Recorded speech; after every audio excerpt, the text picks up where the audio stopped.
But for young startups such as yours, the initial challenges can be really daunting and can be very complex sometimes.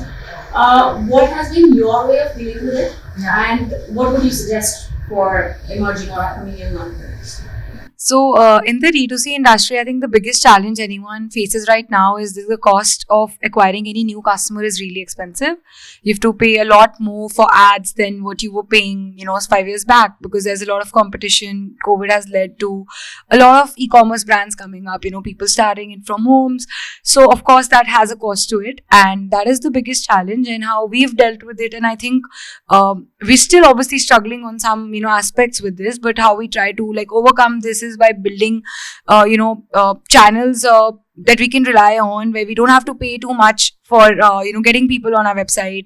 So we rely a lot on influencer marketing, so the traffic comes at a much cheaper cost. We also try to build a brand which is based around authenticity and more about community building, so that once we acquire a customer, they come back to us again and again, and we don't have to spend more money to acquire new people. Rather, we capitalize on the audience we already have catered to. So I think the best way to deal with the situation we're all facing currently is to focus on aspects that help you build a stronger, more sustainable brand that in the long run customers come back to, and rely on other methods that can help you get cheaper traffic on your website. More organic. Yeah.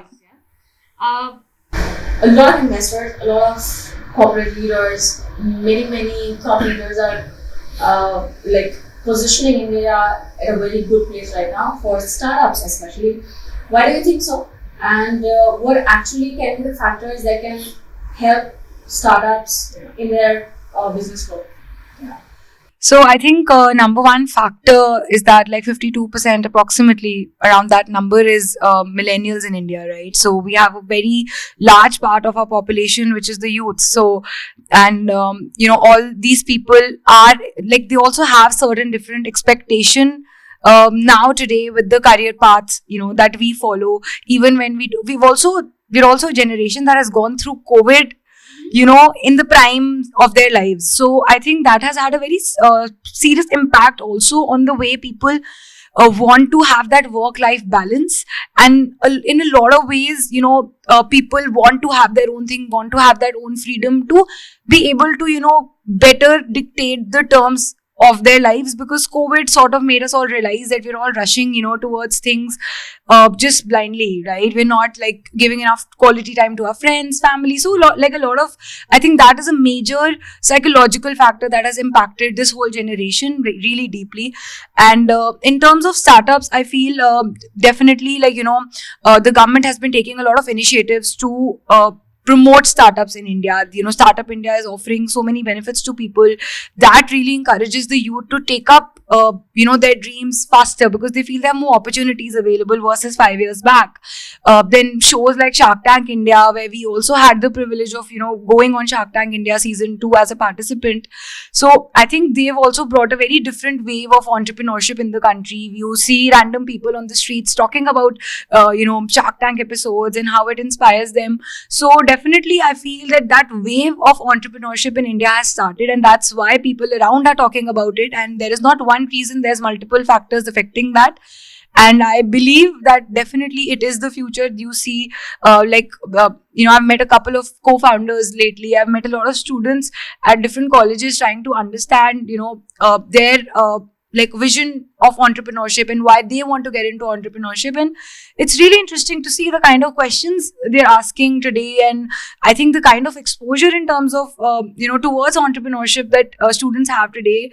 So I definitely deeply believe that startups are going to be one of the major contributors to our GDP in the next 10 years for sure.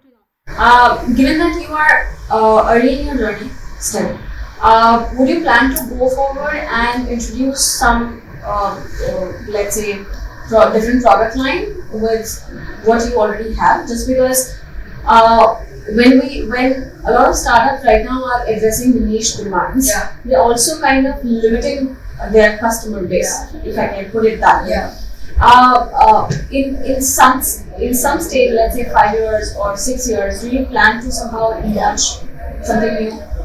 So as of now, we're just 2.5 years old, and we're just 2.5 years old, and we're fairly new in our journey. And I think the biggest advantage of being a niche versus a disadvantage is that because there's so much competition, when you're looking at building a niche, you're so focused that it helps you become the leader in that niche.